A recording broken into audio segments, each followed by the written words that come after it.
को लेकर बड़ी खबर। शूटर्स को जीटी हॉस्पिटल लेकर पहुंची है पुलिस की टीम।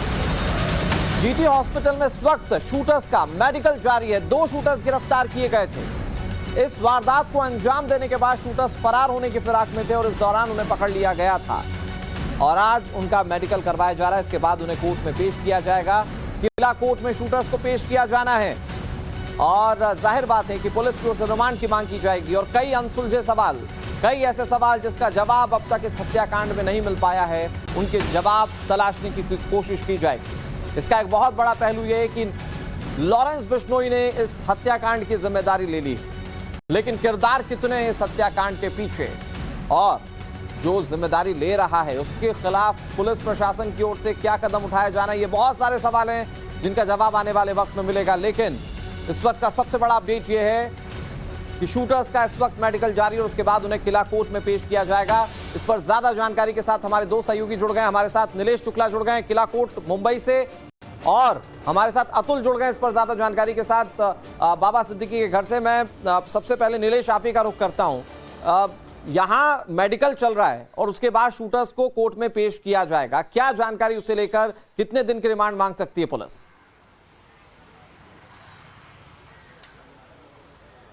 जी बिल्कुल, इस पूरे सनसनीखेज वारदात को अंजाम देने के बाद जो मुंबई पुलिस है और क्राइम ब्रांच की टीमें हैं वो लगातार एक्टिव नजर आ रही हैं। करीबन 10 टीमें फॉर्म की गई थी जिसमें शुरुआती रूप से घटना को अंजाम देने के बाद 2 आरोपियों को गिरफ्तार किया गया। उनकी फिलहाल पहचान की जा चुकी है जिनमें पता चला है कि एक हरियाणा का रहने वाला है जबकि दूसरा उत्तर प्रदेश का रहने वाला है। अब पुलिस ने इस पूरे मामले में तीसरे व्यक्ति की भी पहचान कर ली है जो कि उत्तर प्रदेश से बिलोंग करता है और इसी के साथ अब जांच के दायरे को बढ़ाते हुए पुलिस उस चौथे आरोपी के तलाश में जुटी है जिस पर संदेह जताया जा रहा है कि ये चौथा व्यक्ति असल में प्लानर था और प्लान को एग्जीक्यूट करने के लिए उसने तीनों आरोपियों को दिशा निर्देश लगातार वो दे रहा था। क्योंकि जिस तरीके से इस घटना को अंजाम दिया गया, बेहद ही शातिर तरीके से घटना को अंजाम दिया गया। वेल ट्रेंड ये जो पूरे आरोपी हैं वो नजर आ रहे थे क्योंकि उन्होंने एक ऐसी जगह चुनी जहां पर भीड़ भाड़ का वक्त था, समय था और इस बीच ढोल नगाड़े जब बज रहे थे तब उन्होंने कई राउंड जो फायर है वो की, जिनमें से वेल प्लान्ड तरीके से नीलेश इस पूरी वारदात को अंजाम दिया गया और उसके बाद हत्यारे भागने की फिराक में भी थे लेकिन वो पुलिस के हत्थे चढ़ गए। नीलेश आपका रुख एक बार फिर से करते हैं, लेकिन एक बड़ी खबर आ रही है, बाबा सिद्दीकी के पार्थिव शरीर को उनके घर ले जाया गया है। अंतिम दर्शन के लिए वहां लोग पहुंच रहे हैं। मुंबई के बांद्रा में अंतिम संस्कार की तैयारी की जा रही है। बड़ा कब्रिस्तान में इन्हें सुपुर्दे खाक किया जाएगा।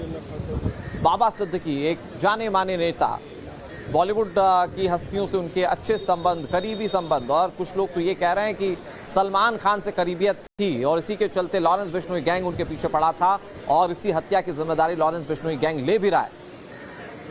यहाँ कई लोग पहुंच रहे हैं। पार्थिव शरीर जो है वो बाबा सिद्दीकी का उनके आवास पर रखा गया है। हमारे सहयोगी अतुल लगातार हमारे साथ जुड़े हुए हैं। अतुल, आप बाबा सिद्दीकी के आवास पर हैं, वहां पर क्या तस्वीरें देखने को मिल रही है? क्योंकि बाबा सिद्दीकी एक ऐसा नाम जो राजनीतिक जगत में बहुत अच्छी पैठ रखते थे और उसके साथ साथ बॉलीवुड की हस्तियां उनसे काफी करीब थीं। क्या तस्वीरें वहां पर आप देख पा रहे हैं? जी देखिए, मैं सीधे तस्वीरें ही आपको दिखा देता हूं। जिस बिल्डिंग में वो रहते हैं पाली हिल के, लगातार जो लोग हैं उनका आने का जो सिलसिला है वो जारी है। एक तरफ आम लोग जो उनके बेहद कॉन्स्टिट्यूंसी से हम चाहे बात करें, चाहे उनकी पार्टी से रिलेटेड बात करें, वो लोग आ रहे हैं, तो वही दूसरी तरफ जो बड़ी हस्तियां हैं वो भी पहुंच रही हैं। अभी थोड़ी देर पहले प्रिया दत्त अपने पति के साथ यहां पर आई हुई थी, वो निकल कर गई हैं। संजय निरुपम अभी जस्ट यहां पर पहुंचे हुए हैं। तो बड़े बड़े लोगों का यहां पर आने का जो सिलसिला है वो जारी है और ये भी उम्मीद की जा रही है, जैसे खबरों में अभी हमें जानकारी मिली है, जो फैमिली के सूत्र हमें बता रहे हैं कि आदित्य ठाकरे और उद्धव ठाकरे भी थोड़ी देर में यहां पर पहुंच सकते हैं, जो एक बड़ी बात है। क्योंकि बाबा सिद्दीकी का न सिर्फ वो जो है कांग्रेस से उनका रिश्ता रहा, फिर बाद में वो एनसीपी से जो है जुड़ाव उनका हो गया, वो हर एक राजनीतिक नेताओं के साथ उनकी एक अच्छी बॉन्डिंग थी, जिसका नतीजा है कि बड़े बड़े जो नेता हैं या जो सेलिब्रिटीज है बॉलीवुड के, वो लगातार आ रहे हैं और श्रद्धांजलि देने के लिए आ रहे हैं। बताया जा रहा है कि यहाँ पर 2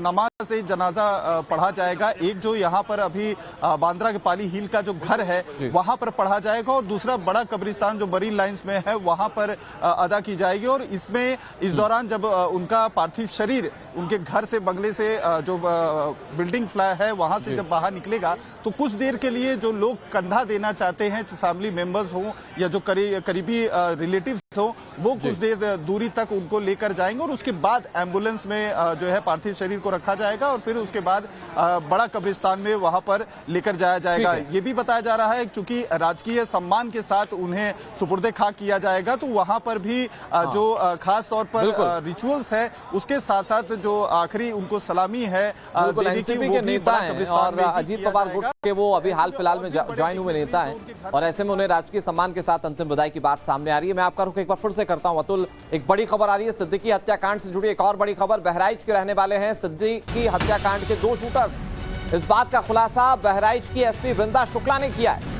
गांव गंडारा में एक दूसरे के पड़ोसी हैं 2 आरोपी, पुणे में कबाड़ का काम किया करते थे एक साथ।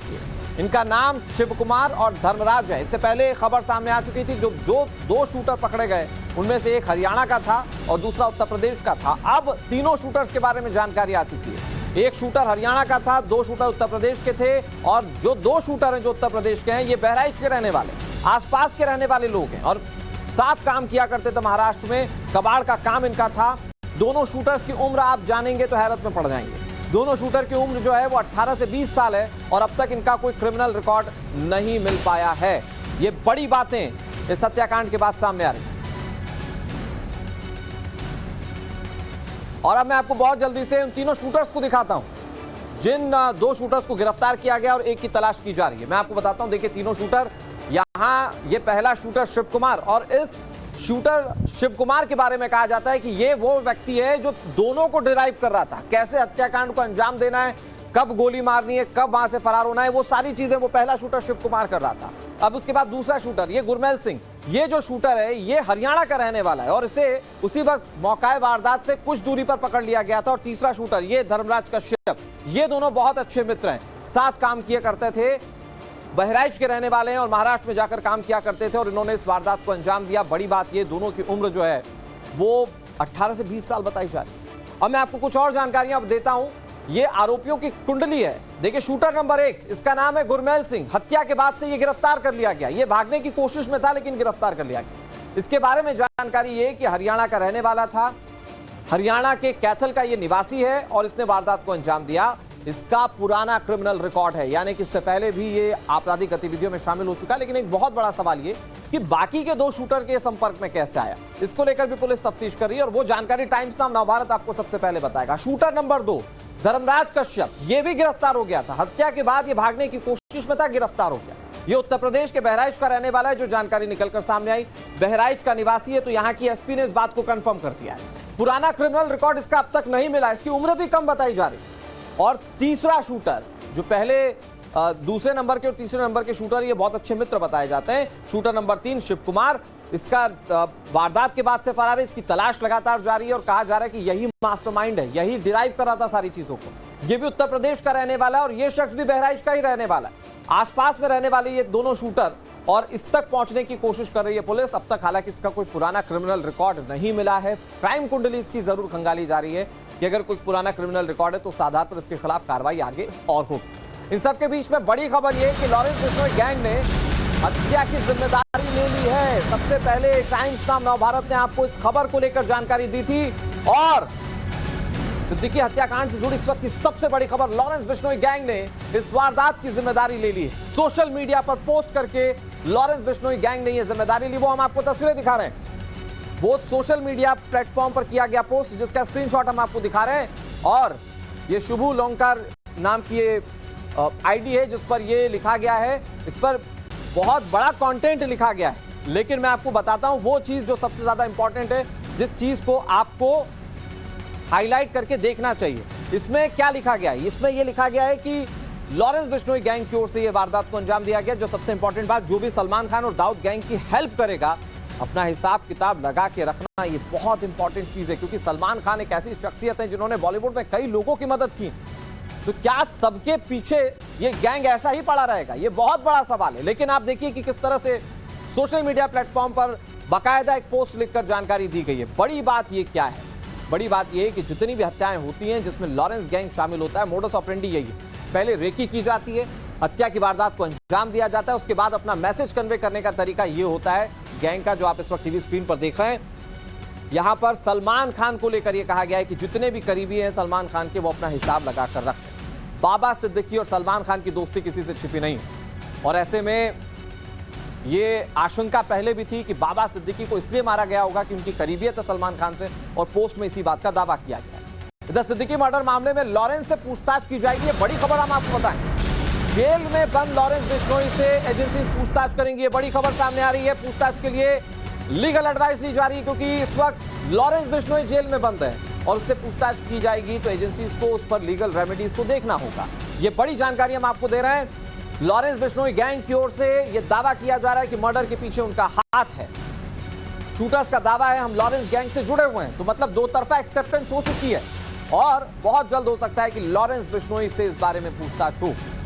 जेल में बंद है लॉरेंस बिश्नोई, और इस तक पहुंचने के लिए जांच एजेंसी को लीगल रेमेडीज देखनी होगी, इसीलिए पूछताछ के लिए लीगल एडवाइस भी ली जा रही। फिलहाल लॉरेंस बिश्नोई गुजरात के साबरमती जेल में बंद है, और उससे जब पूछताछ होगी तो इस हत्याकांड को लेकर भी तमाम सवालों के जवाब उससे लिए जाएंगे। इससे पहले सलमान खान पर जब अटैक हुआ था, यानी कि सलमान खान के घर पर जब फायरिंग हुई थी, लॉरेंस बिश्नोई गैंग ने ही जिम्मेदारी ली थी, और मोडस ऑपरेंडी वही नजर आती है जो इस हत्याकांड में नजर आती है।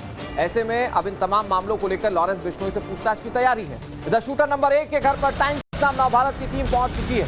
हरियाणा के कैथल का रहने वाला शूटर गुरमैल, जिसके घर पर टाइम्स नाउ नवभारत की टीम पहुंची।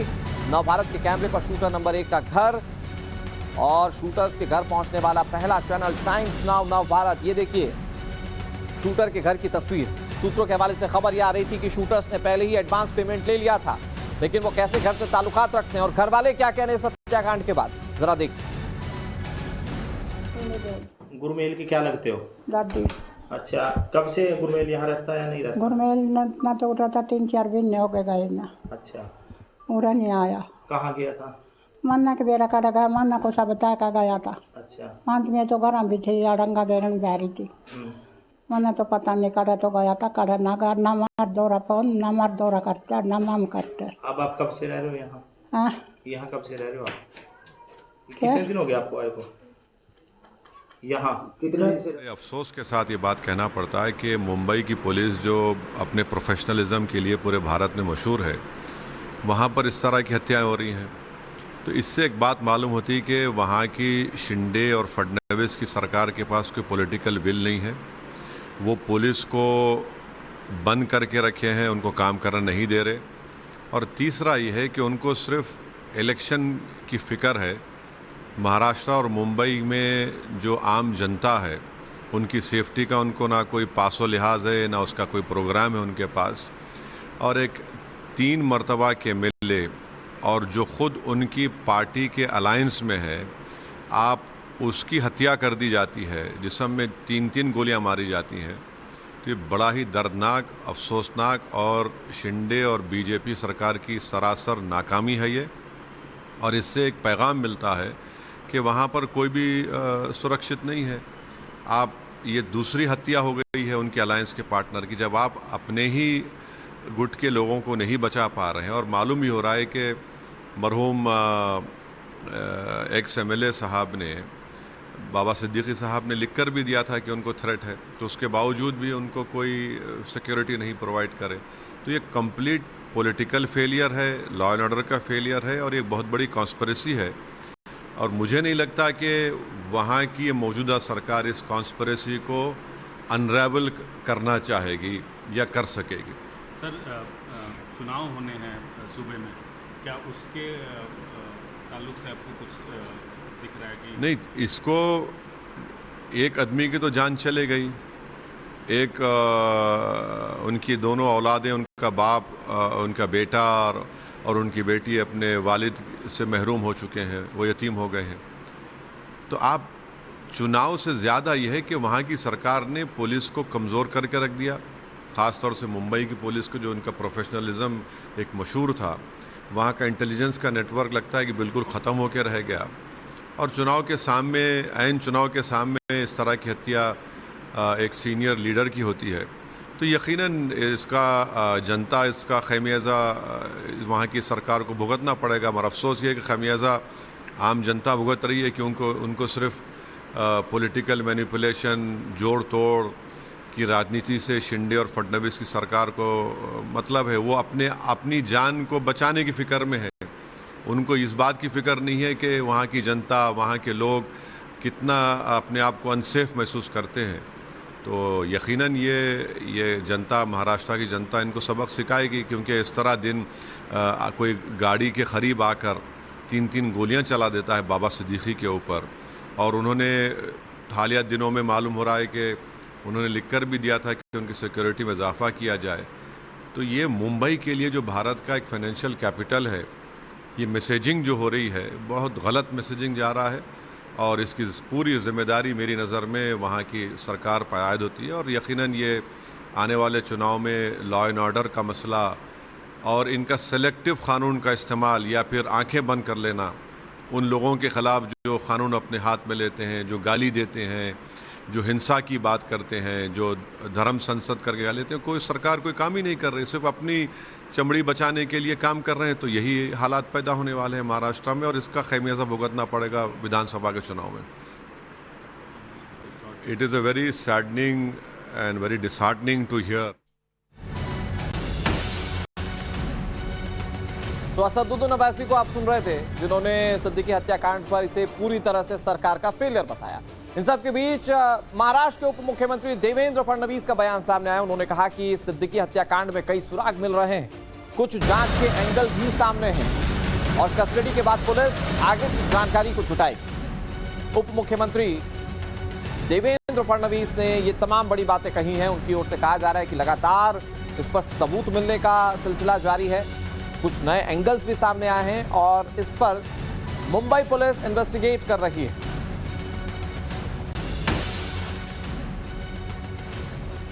या केसमधले 2 आरोपी पकडलेले आहेत, त्यांचं इन्व्हेस्टिगेशन चाललेलं आहे। काही धागेदोरे त्यातले मिळत आहेत, काही अँगल्सही त्याच्यामध्ये लक्षात येत आहेत।